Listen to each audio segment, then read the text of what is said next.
Je ne sais pas si vous vous rappelez, je ne sais pas si ça se passe sur YouTube, mais il y a des réclames qui se font, des réclames de médicaments. OK?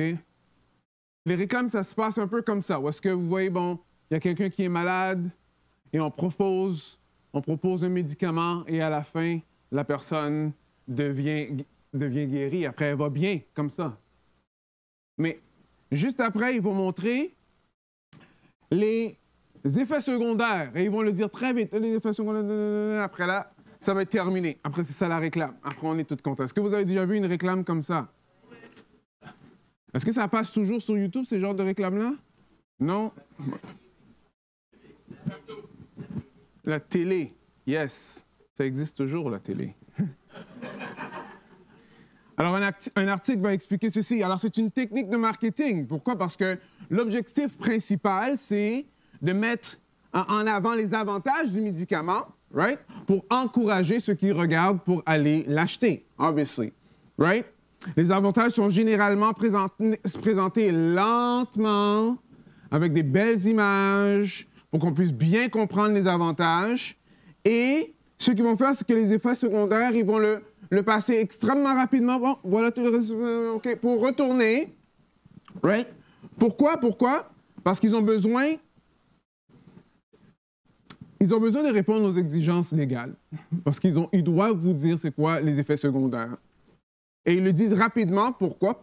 Afin que ceux qui sont en train d'entendre ne ressentent pas c'est quoi la portée négative vraiment des effets secondaires. Right? Et après, quand tu as terminé, c'est ça que tu as dans ta tête. Ah! Une technique de marketing. Pourquoi ils font ça? C'est parce qu'ils craignent que si on prend trop de temps sur les effets secondaires, vous n'allez pas acheter le médicament. Right? Ils ont une crainte que si tu vas passer plein de temps de savoir exactement qu'est-ce qui peut vraiment se passer avec ce médicament-là, que finalement, tu ne vas pas l'acheter. Tu ne vas pas l'acheter. Vous savez, honnêtement, de plus en plus, on est en train, peut-être pas de plus en plus, mais on voit souvent que dans le monde évangélique, on utilise un peu cette technique-là aussi. Il y a une église pour Pâques. Ils ont dit à leur congrégation, OK, regardez, vous pouvez inviter du monde pour Pâques, mais n'utilisez pas les mots comme résurrection, crucifixion. N'utilisez pas ces mots-là. On va l'utiliser quand on va arriver dans l'Église, mais avant, pour que le monde rentre, c'est utiliser des termes plus doux. Des termes où est-ce qu'eux puissent comprendre, comme Jésus s'est levé. Alors, l'idée derrière, c'est d'avoir un marketing qui fait en sorte que le monde se sente à l'aise quand il s'engage pour venir à l'Église. Et après, on change la formule une fois qu'ils sont rendus. Est-ce que vous avez déjà entendu des choses comme ça? Il y a certains prédicateurs qui vont nous prêcher un message qui est comme ça. Voici quelques slogans qu'on entend. Jésus veut que tu vives ta meilleure vie maintenant. Qui a déjà entendu ça? Juste 2 personnes? Juste 3 personnes? OK, all right. Donnez généreusement et vous recevrez au centuple. Hein? Vous avez déjà entendu ça? Oui. Nommez-le et réclamez-le dans la foi. Yeah. La foi positive attire les bénédictions positives. Dieu a un plan de richesse pour chacun des croyants. Est-ce que ça sonne familier, ça? Investissez dans le royaume et Dieu investissera dans votre santé. Le plus que vous donnez, le plus que vous allez être en santé. Proclamez votre santé divine et recevez-la par la foi. Alors ça, c'est encore une fois une technique qui est très similaire. On veut faire, parce qu'on voit que Jésus Jésus, lui, il a guéri. On voit que Dieu fait du bien. Et on sait que Dieu est toujours capable de faire ces choses-là aujourd'hui. Mais ce qu'on veut faire, c'est qu'on veut présenter la vie chrétienne comme ça. Et pas vraiment passer du temps dans ça. Pourquoi? Parce qu'on veut craindre, on craint que si on passe trop de temps dans les choses qui ne sont pas attirantes, on va tasser ça de côté. Alors ça, c'est les messages qu'on entend dans le monde évangélique ou sur YouTube ou dans plein de places, mais moi, je veux vous poser une question et c'est important qu'on se pose la question, on se parle des vraies affaires. Est-ce que c'est juste le message qui est comme ça ou est-ce que des fois, c'est ça qu'on veut entendre? Parce que ce n'est pas 2-3 personnes là, qui font partie de ces mouvements-là. Je sais que dans l'Assemblée, il y a plusieurs personnes qui écoutent ces prédicateurs-là afin d'être encouragés. Est-ce qu'on est vraiment encouragés? Regardez ce que Timothée dit. Car le temps viendra où les hommes ne voudront plus rien savoir de l'enseignement saint. Au gré de leurs propres désirs, ils se choisiront une foule de maîtres à qui ils ne demanderont que de caresser. C'est quelle version ça? Oui. Et de leur caresser agréablement les oreilles. OK, oreille est toujours là. Alors, ils détourneront l'oreille de la vérité pour écouter des récits de pure invention. Alors, la raison pour laquelle que je vous pose ces questions, et on pose cette question ensemble, c'est qu'est-ce qu'on veut entendre? Qu'est-ce qu'on veut entendre? Parce que la réalité des choses, c'est que souvent, quand on est en train de marcher dans la vie chrétienne, je trouve qu'il y a beaucoup d'étonnement sur des choses que, si on regarde vraiment, est-ce que c'est ça que Jésus-Christ a dit? On commence à se poser des questions.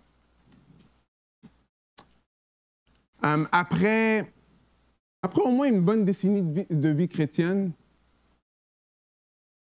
j'ai comme réalisé que la Bible parlait de la souffrance. C'est comme si pendant plusieurs années, je lisais la Bible et tout ce que je voyais, c'était les miracles, genre. C'était pas les miracles, mais tout ce qui était bon. Et finalement, quand j'ai recommencé à voir, j'ai dit, oh, OK, mais la parole de Dieu parle de souffrance partout, partout, partout. C'est arrivé où est-ce que, dans ma vie chrétienne, il y avait quelque chose de souffrant. Après là, j'ai réalisé, OK, attends une minute, est-ce que la parole de Dieu parle de ça? Je suis allé voir et finalement, c'est partout. Comment je fais pour manquer ça? Et on peut savoir si, OK, on sait qu'il y a de la souffrance, mais si on le croit vraiment, souvent par nos réactions à certaines situations, comme des fois, on va être complètement défait parce qu'on nous rejette au travail. On va être complètement défait.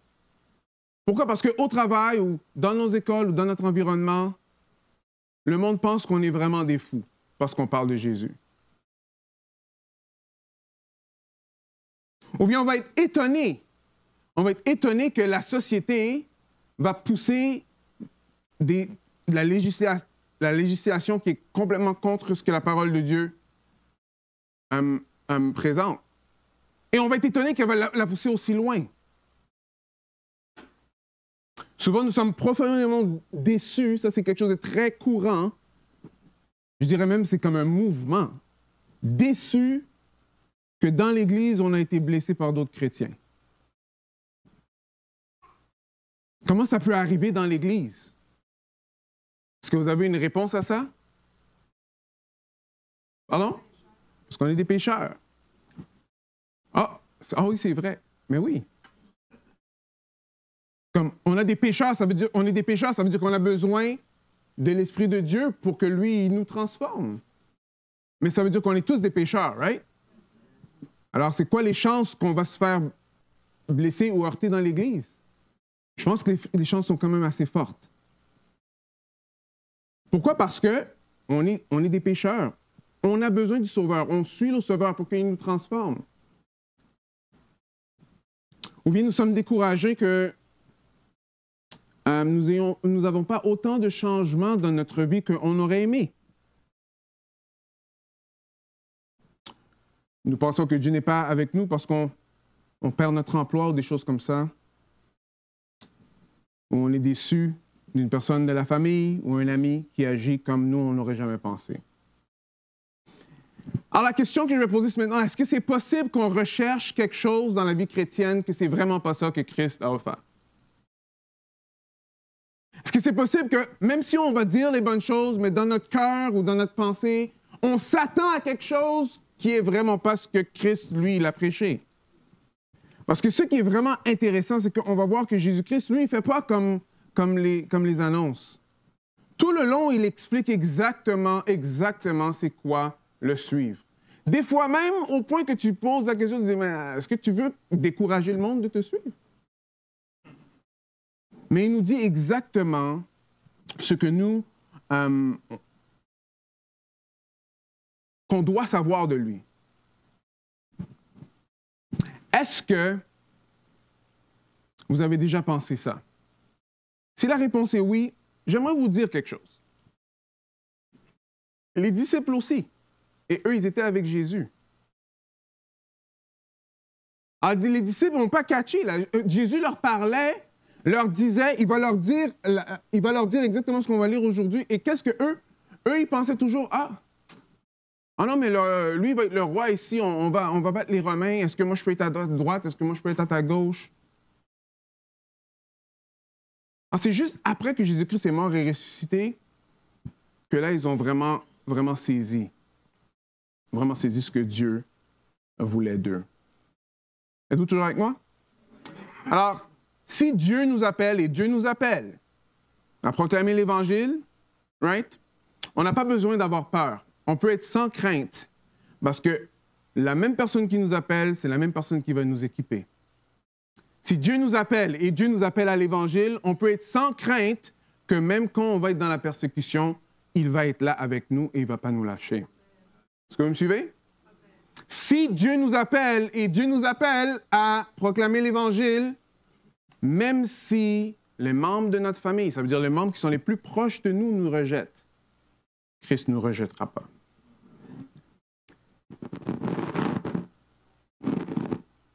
Oups. Alors, la semaine passée, on a vu que Christ a compassion pour nous. Et la compassion pour nous, pourquoi? Parce qu'il nous voit comme des brebis, right? Alors, je parcourais toutes les villes et les villages, et il enseignait dans les synagogues, il prêchait l'évangile du royaume et guérissait toute maladie et toute infirmité à la vue des foules, et il eut compassion, car elles étaient lassées, abattues, comme quoi? Comme des brebis qui n'ont pas de berger. Alors, on voit ici que Christ nous appelle des brebis, et on est des brebis qui n'ont pas de berger. Il choisit ses 12, et après, il les envoie. Maintenant, Jésus va nous dire exactement quel genre de mission qu'il envoie. C'est important de comprendre ici qu'il envoie les 12. Il envoie les 12. Alors, il envoie les 12, et on va voir qu'il a une mission spécifique pour les 12, mais ce n'est pas parce qu'elle est spécifique pour les 12 que les principes qui sortent de cette mission-là n'est pas bonne pour nous jusqu'à aujourd'hui. Mais on va voir que c'est absolument ça. Sauf que ce n'est pas tout ce que les 12 faisaient que nous, on va faire.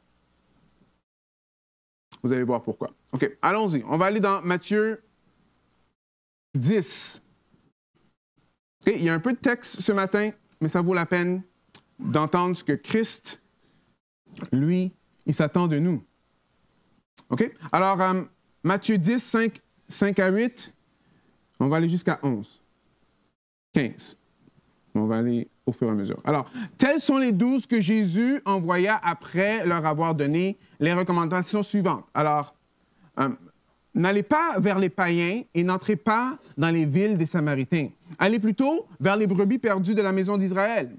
En chemin, prêchez que le royaume des cieux est proche, guérissez les malades, ressuscitez les morts, purifiez les lépreux, chassez les démons. Vous avez reçu gratuitement, donné gratuitement. Très simple.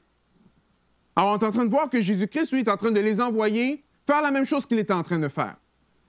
On vient juste de voir avant que c'est ça qu'il faisait. Il parcourait les villes, right? Il prêchait l'Évangile et il guérissait le monde. Qu'est-ce qu'on peut tirer de ça? On voit que, oui, on est là pour prêcher l'Évangile. Et quand on peut le plus possible prendre soin des personnes qui sont autour. De la même façon que Dieu est en train de le faire quand il est venu sur la terre. Mais on voit aussi que l'ordre est aussi important. On est là pour prêcher l'Évangile. Il faut qu'on s'en parle parce qu'aujourd'hui, c'est cool d'aller aider ceux qui ont des besoins physiques. Et il faut bénir le Seigneur que notre société a cette valeur-là. Parce qu'il y a plusieurs sociétés qui n'ont pas cette valeur-là. Alors, c'est une bonne chose d'aller aider ceux qui ont des besoins physiques. Mais rappelez-vous d'une chose. Des besoins physiques, c'est incomplet. Un humain, ce n'est pas juste physique. Un humain est aussi spirituel.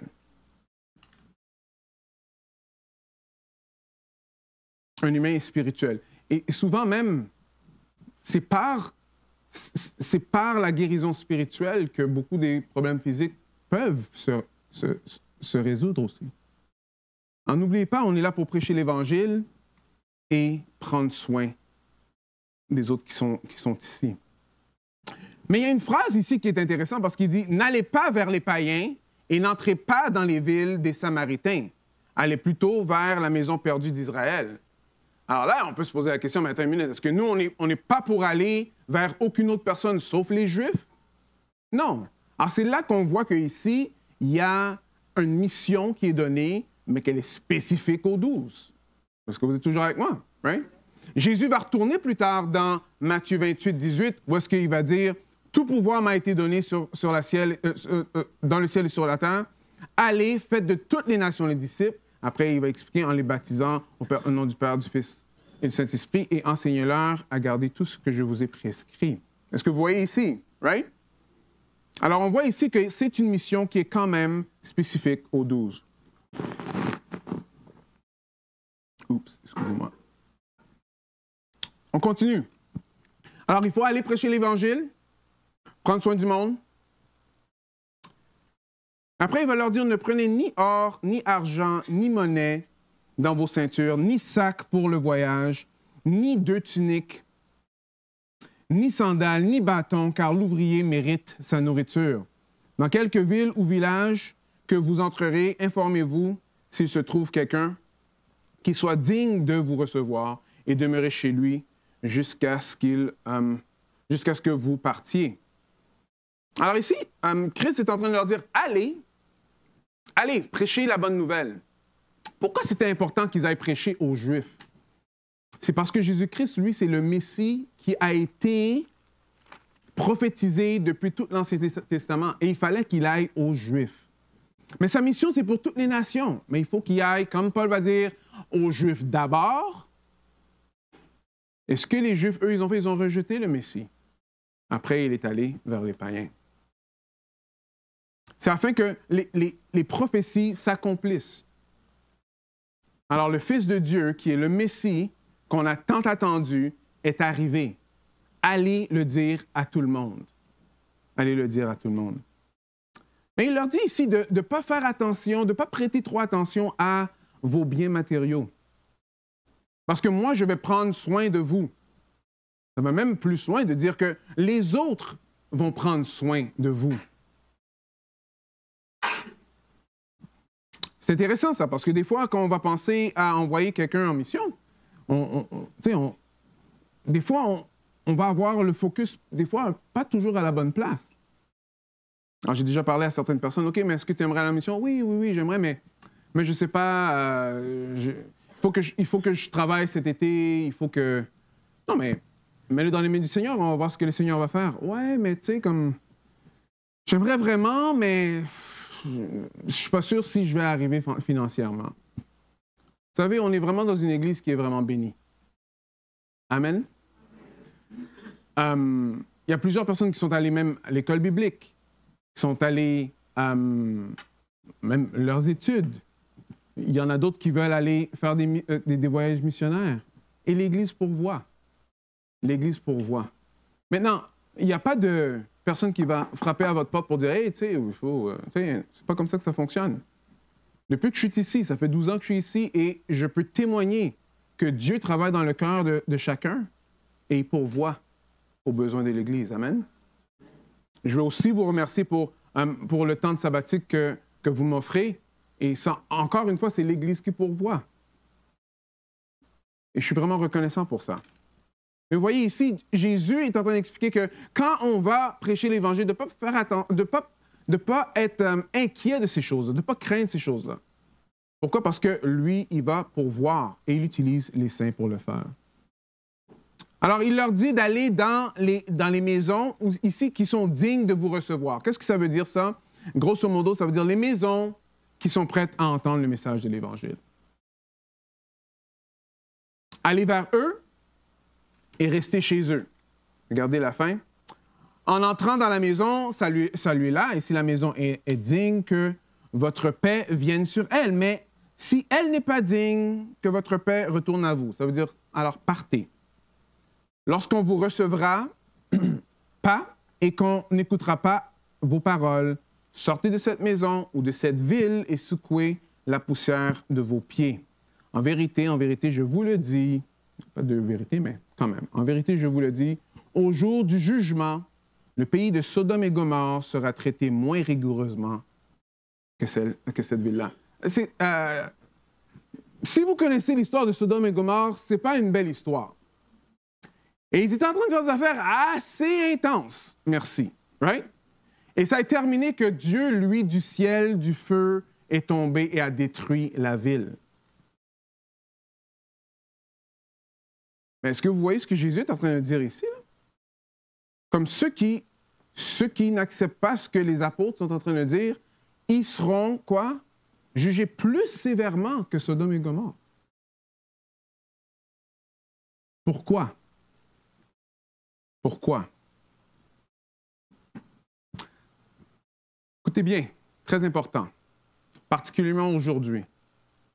Rejeter le Fils de Dieu, rejeter Jésus-Christ est la forme la plus directe de rejeter Dieu. Sodome et Gomorrhe avaient rejeté Dieu. C'était affreux.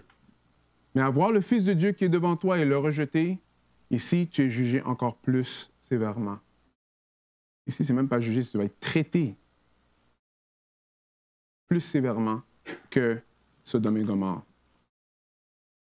Vous allez réaliser que si vous dites que Jésus-Christ est Dieu, il y a plein de personnes autour de vous qui vont avoir des problèmes avec ça. Si vous dites que Jésus-Christ est votre sauveur, que vous voulez vivre pour lui, vous allez voir qu'il y a plein de personnes qui ont des problèmes avec ça. Mais dites que moi, je fais partie d'une religion. Ah, OK. Il y en a plein qui font partie d'une religion. Ah, c'est cool. Moi, je crois en Dieu. Ah, yeah, moi aussi, je crois en Dieu. Jésus-Christ est le roi des rois et tout le monde a besoin de le suivre. Oh, attendez une minute. Est-ce que vous me suivez? Jésus, c'est la clé de partager, parce que c'est lui qu'on partage. On partage Jésus. Mais c'est lui qui dérange aussi. Parce que la réalité des choses, c'est que Jésus dit qu'il est le seul chemin. Et c'est un message très exclusif. Ce n'est pas un message qui est très inclusif. Bon, c'est inclusif en lui, mais c'est exclusif si tu veux choisir d'une religion à l'autre. Jésus ne parle pas de religion, il dit « suis-moi ». Il dit « suis-moi ». Vous êtes avec moi? Alors Jésus va dire quelque chose de très intéressant à partir d'ici, parce que rappelez-vous, on est comme des brebis qui ont besoin d'un berger. Right? On dit « Yes, moi je suis une brebis, j'ai besoin d'un berger ». Mais maintenant, Jésus va dire « Je vous envoie comme des... » Wow!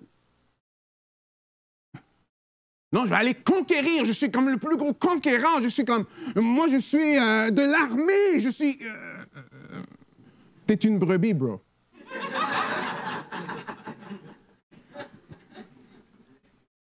Je vous envoie comme des brebis au milieu des loups. Je vous envoie comme une brebis dans la bergerie. OK, Seigneur, that's OK. Tu comprends? Je vous envoie une brebis, je sais pas, dans un zoo. OK, c'est pas si pire que ça. Non, je vous envoie comme une brebis au milieu des loups. Alors, vous voyez ici, Jésus, là, il n'est pas en train de passer rapidement à travers les effets secondaires de suivre Christ. Au contraire, il est en train de dire non, c'est comme ça que ça va se passer. On est des brebis au milieu des loups. Soyez donc prudents comme les serpents et simples comme les colombes. OK, cool. All right. Alors, il y a plein de différents animaux là. OK. Brebis, serpents, colombes. OK. All right. Mais qu'est-ce que ça veut dire? Qu'est-ce que ça veut dire? On est comme des brebis parce qu'on est vulnérable comme des brebis. On est vulnérable comme des brebis. Alors, de la même façon que quand vous voyez une brebis qui marche à côté d'un loup, c'est clair qu'elle est vulnérable, right? Et nous, les croyants, avec l'Évangile, on devient vulnérable. Vulnérable. Alors, il y a différentes choses qu'on peut voir qui sont vulnérables. Après, je vais vous donner des exemples. Après, je vais vous dire ce que le texte est en train de dire. Mais tout est bon. Alors, on est vulnérable dans nos croyances. Dans ce qu'on croit. En tant que brebis, on est vraiment... Il faut vraiment faire attention. Parce que dans Matthieu 7, 15, ça c'était avant, ça dit ceci, « Gardez-vous des faux prophètes. Ils viennent à vous comme des brebis, mais quoi? Mais au-dedans, ce sont des loups ravisseurs. » Alors, OK, on est des brebis. Ah, les autres sont des brebis aussi. Oui, mais c'est qu'eux, ils sont des loups. Ah, ils sont des loups. OK, alors nous, il faut qu'on fasse attention à ce qu'on croit. Il y a plusieurs personnes qui vont dire des choses qui sont fausses. Maintenant, dans l'ère de l'Internet, il y a beaucoup de fausseté. Et honnêtement, écoutez bien, on mange les faussetés, on les boit, je les entends à droite et à gauche, et on pense que c'est juste une croyance parmi tant d'autres. Frères et sœurs et amis, je vous dis, sur quoi que vous bâtissez ce que vous croyez, mais sur ça que votre maison reste debout.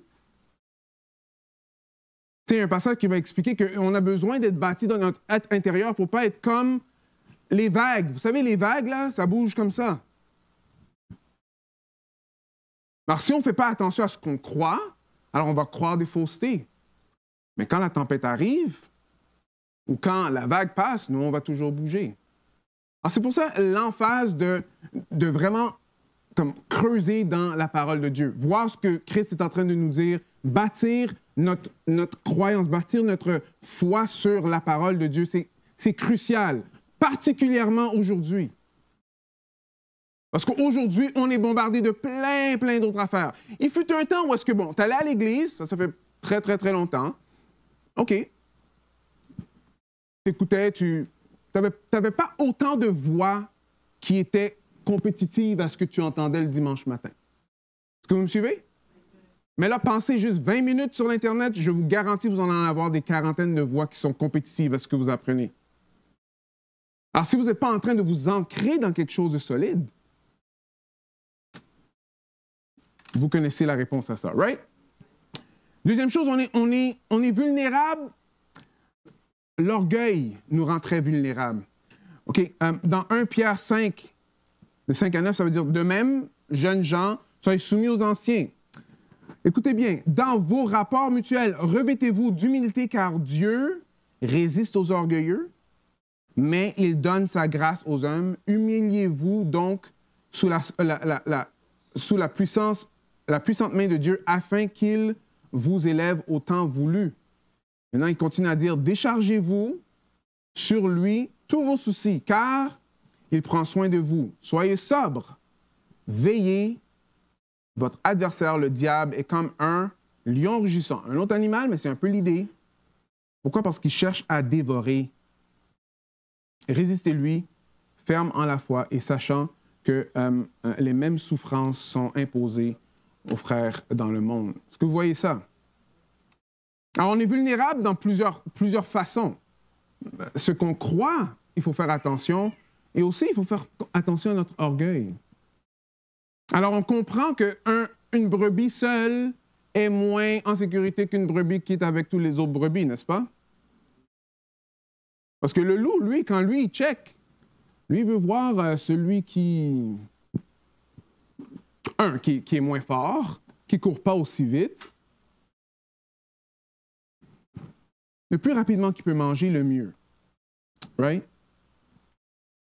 Et l'orgueil, ça fait ça. Une image que j'ai déjà entendu parler, que j'ai vraiment aimée, c'est qui utilise du charbon pour faire du barbecue? Est-ce que vous faites toujours ça? Oui, OK. All right. Alors, il y a du charbon. Vous pouvez toujours avoir du charbon. Vous pouvez avoir... ça goûte mieux, hein, la viande. Oh, pour ceux qui mangent la viande, ça goûte bon à avoir le petit goût de charbon. Mais si vous sortez le charbon, alors le charbon, quand vous le mettez tout ensemble, ils sont tous chauds. Mais vous sortez un bout de charbon et vous le mettez à côté, ça ne prend pas longtemps avant que ce charbon-là, lui, il est plus chaud. Right? Alors, quand vous le prenez, vous le remettez, après là, il se réchauffe encore. C'est important parce que l'orgueil, c'est comme... Ce qu'on fait dans l'orgueil, c'est qu'on devient comme autosuffisant, right? Autosuffisant, je suis capable moi-même. Je suis capable moi-même fait qu'on va très loin. Est-ce qu'on est vraiment capable nous-mêmes? Il y a juste un non? Est-ce qu'on est vraiment capable nous-mêmes? Non. Yeah. Yeah. Parenthèse, c'est intéressant de voir qu'une des caractéristiques de notre société, c'est vraiment l'individualisme. Hein?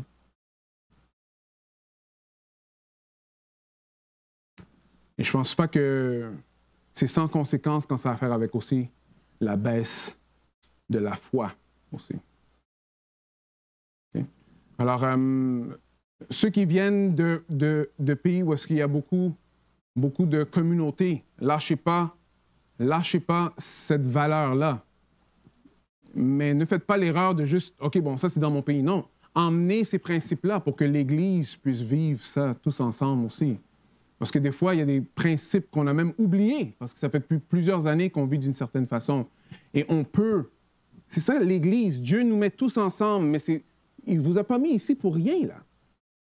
On est tous ensemble pour une raison. Et l'Église, c'est tout le monde qui sont sauvés qui sont l'Église. Alors, tout le monde qui sont sauvés ont besoin de participer pour que l'Église soit ce qu'elle est. Amen? Ferme la parenthèse. On continue. OK. Alors, on a vu qu'il faut être comme des brebis. Mais après, là, il dit, et prudent comme des serpents. Je ne sais pas si vous avez déjà vu un serpent, mais si vous arrivez proche du serpent, le serpent va s'esquiver. Le serpent va rentrer sur une roche, sous une roche. Il va être beaucoup plus rapide qu'une brebis. Alors, oui, on est vulnérable, mais pas stupide. Est-ce que vous comprenez un peu? On est vulnérable, mais pas stupide. Alors, ici, la parole de Dieu nous montre que, oui, on est des brebis parmi des loups, mais Jésus-Christ ne nous demande pas à être stupide. Alors, OK, la bouche du loup est ouverte. OK, je vais rentrer dans ta bouche. Est-ce que je vais fermer ta bouche?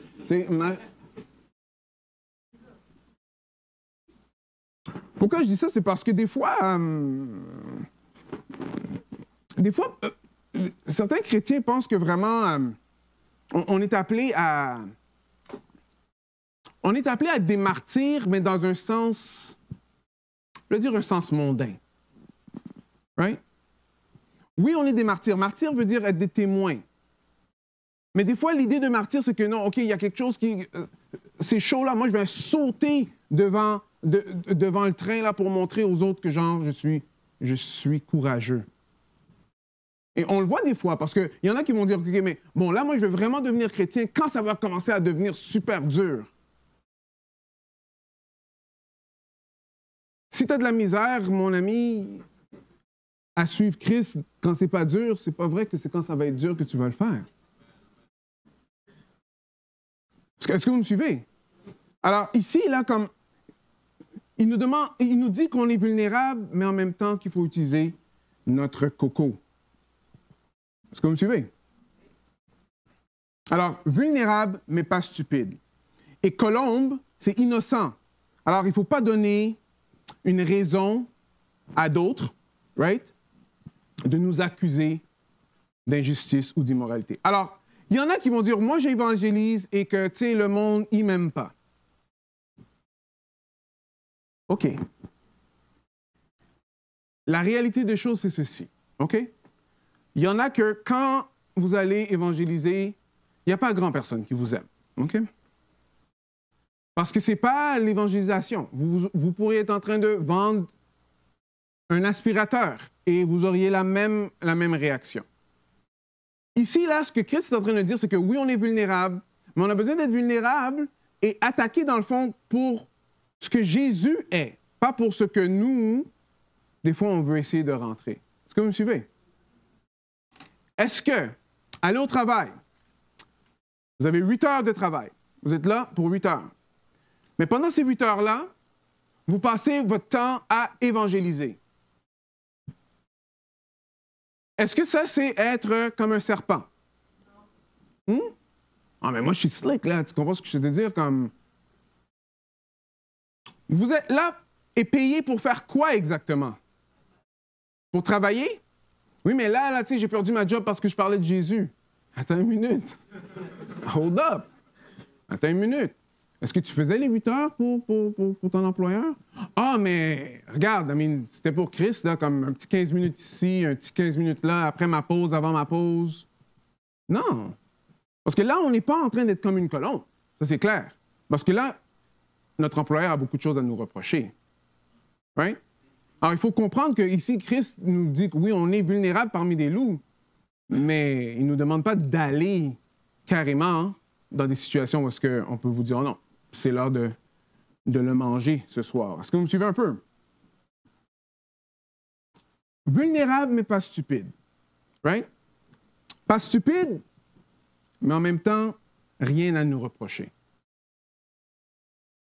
Ça ressemble très différemment à certaines autres façons de voir c'est quoi être martyr. Si la persécution vient à nous, on a besoin de dealer avec. Mais il ne faut pas la chercher. Souvent, on a entendu, j'ai déjà pensé comme ça aussi, qui n'est pas biblique. Ah, je veux la persécution parce que c'est là que l'Évangile va aller de l'avant. Non. La parole de Dieu ne nous dit jamais de prier pour la persécution. Au contraire, ça nous dit de prier pour la paix. Mais pourquoi on dit ça? C'est parce qu'on a vu qu'il y a eu de la persécution et que l'Église a eu de l'expansion. Oui. Quand il y a de la persécution, Dieu va utiliser ça. Il l'a utilisé dans le passé, il l'utilise toujours pour faire avancer son œuvre. Mais il ne faut pas prier pour la persécution. Est-ce que vous voyez? Ce n'est pas la même chose. Non. Il nous dit de prier pour la paix, afin que l'Évangile puisse aller de l'avant. Je ne sais pas si vous entendez, mais il y a plein d'histoires ces jours-ci de persécution. Ceux qui sont dans le groupe, ils l'ont déjà entendu, mais il y a un pasteur, c'est un orthodoxe, il prêche l'Évangile, je le trouve vraiment, vraiment intéressant. Mais la semaine passée, il s'est fait attaquer pendant qu'il était en train de prêcher. Mais il était en direct sur l'Internet. Alors, on a vu ce qui se passait.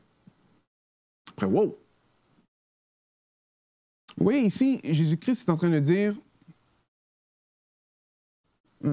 ici, là, mais quand on vous livrera, ne vous inquiétez pas. Attends une minute. J'ai manqué ici. Oui, ici. Gardez-vous des hommes, car ils vous livreront aux tribunaux et ils vous flagelleront dans leur synagogue. Vous serez menés à cause de moi devant des gouverneurs et devant des rois pour leur servir de témoignage à eux et aux païens. Il dit la vérité des choses, c'est que dans le fond, la persécution va venir. Pas tout le monde qui va être persécuté de la même façon, mais la persécution va venir.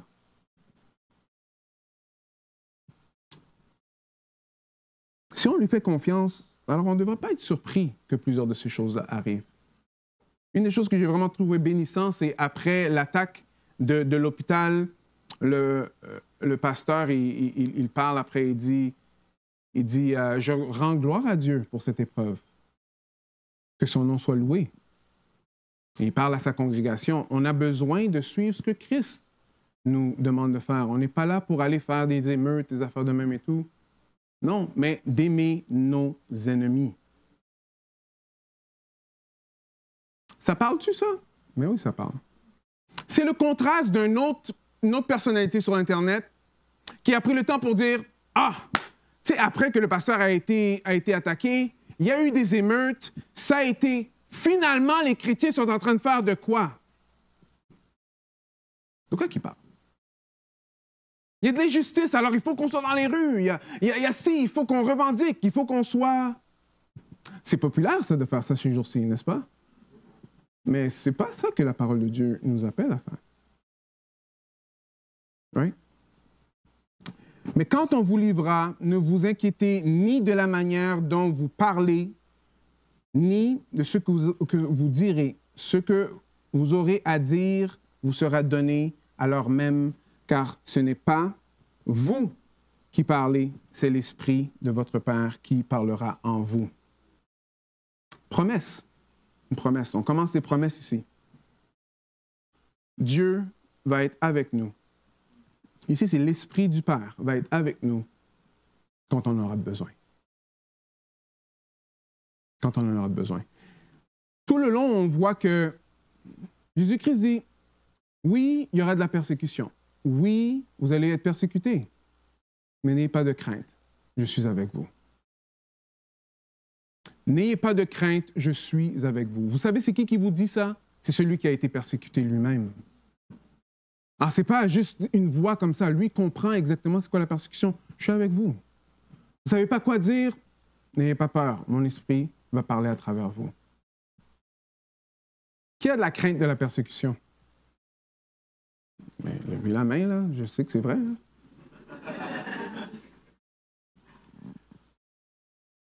Alors, quand on a de la crainte comme ça veut dire qu'on peut faire deux choses. On peut rester dans la crainte, ou pour sortir de la crainte, on peut faire confiance à quelque chose qui est en dehors de nous. C'est la foi. Jésus dit qu'il va être là avec nous. Amen? Alors, pour sortir de la crainte, il faut faire confiance à quelqu'un d'autre de nous.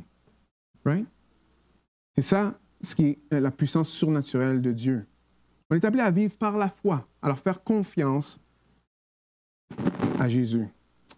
Alors, il va plus loin. Il dit, le frère livrera son frère à la mort, le père son enfant. Les enfants se soulèveront contre leurs parents et les feront mourir. Vous serez haïs de tout à cause de mon nom. Tous à cause de mon nom. Mais celui qui persévérera jusqu'à la fin sera sauvé. Quand on vous persécutera dans cette ville-ci, fuyez dans une autre. En vérité, je vous le dis, vous n'aurez point achevé les villes d'Israël que le Fils de l'homme viendra. Juste la dernière phrase pour ceux qui boxent sur ça ici. L'idée, c'est, Jésus est en train de dire qu'on n'aura pas terminé de présenter l'Évangile à Israël jusqu'à ce qu'il retourne. Et oui, on a, dans notre façon de partager l'Évangile, on a toujours besoin de partager l'Évangile aux Juifs. Parce que Paul l'a dit, comme c'est... Un jour, ce qui va se passer, c'est que Israël sera sauvé. Il y en a plein qui vont venir à l'Évangile. Après viendra la fin. Right? On a besoin de continuer à faire ça. Mais dans ce même texte-là, on est en train de voir plusieurs choses. Oui, rejeté par notre famille. Une question qui se pose, et j'écoutais M. Piper, et j'ai vraiment bien aimé la façon qu'il l'a dit.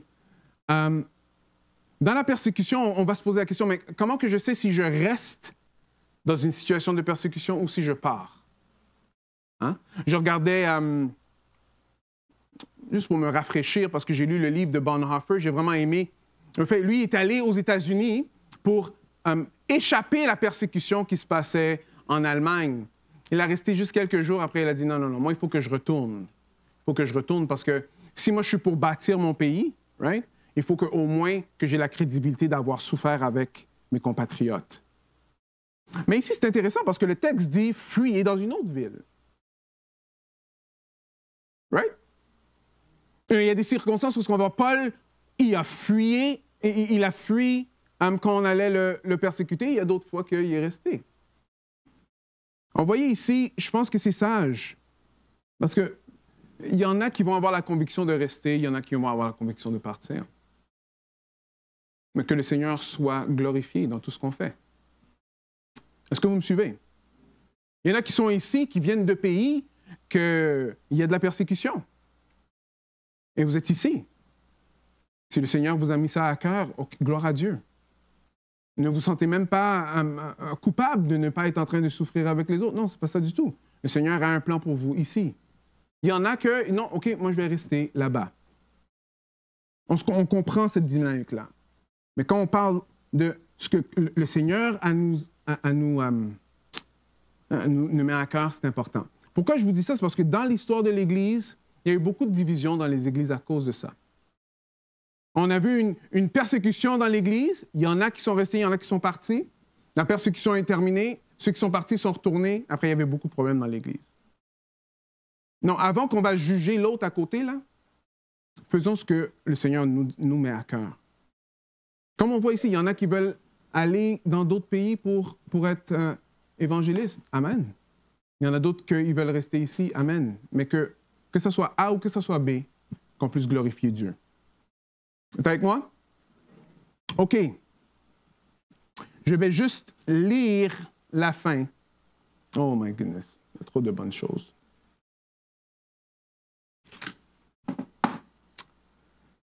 Ah! Non, je vais vous donner le devoir. Vous allez lire. OK? Alors, à la maison, vous allez lire de 24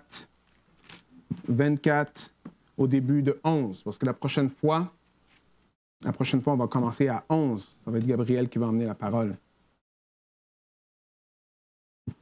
Par contre, je vais quand même terminer par cette question ici. Est-ce que c'est ça que tu t'attends de la marche chrétienne? Est-ce qu'on vient juste de voir ici, est-ce que c'est ça que tu t'attends de la marche chrétienne?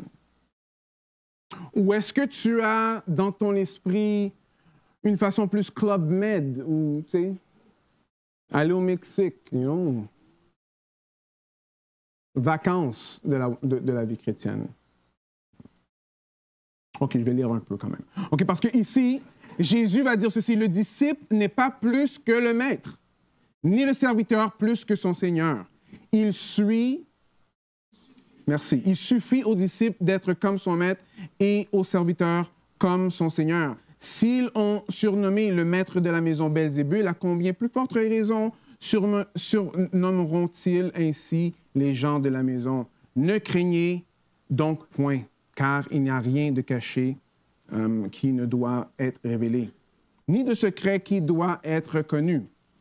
Okay, alors ici, Jésus-Christ, dans le fond, si c'est ça qu'ils m'ont fait à moi et vous me suivez, mais 1 plus 1, right? Alors, est-ce que c'est ça que tu t'attends de la vie chrétienne? Encore une fois, si la réponse est « Ah, mais ça a l'air tellement énorme », Jésus nous dit de ne pas avoir peur. Ne craignez pas, je suis avec vous. Je suis avec vous. Celui qui a passé à travers ça, il dit « Ne craignez pas, je suis avec vous ». Vous êtes en bonne main encore avec Pierre, parce que Pierre, lui, il m'encourage. Jésus est allé lui dire, toi, Pierre, là, l'Esprit de Dieu va t'emmener dans des places où tu ne veux pas aller. Tu vas mourir d'une façon que tu ne veux pas mourir. Après, Pierre a dit, ah, OK. Après, il a regardé les gens, il a dit, et lui, est-ce que c'est la même chose pour lui? Et Jésus a dit, non, toi, suis-moi. Lui, là, même si je veux qu'il reste jusqu'à ce que je retourne, ça, c'est à moi avec lui. Mais toi, suis-moi. On n'a rien à craindre parce que si Dieu nous appelle, et Dieu nous appelle, right, à évangéliser, il va nous équiper, il va nous réconforter, et il va nous renforcer afin qu'on puisse persévérer.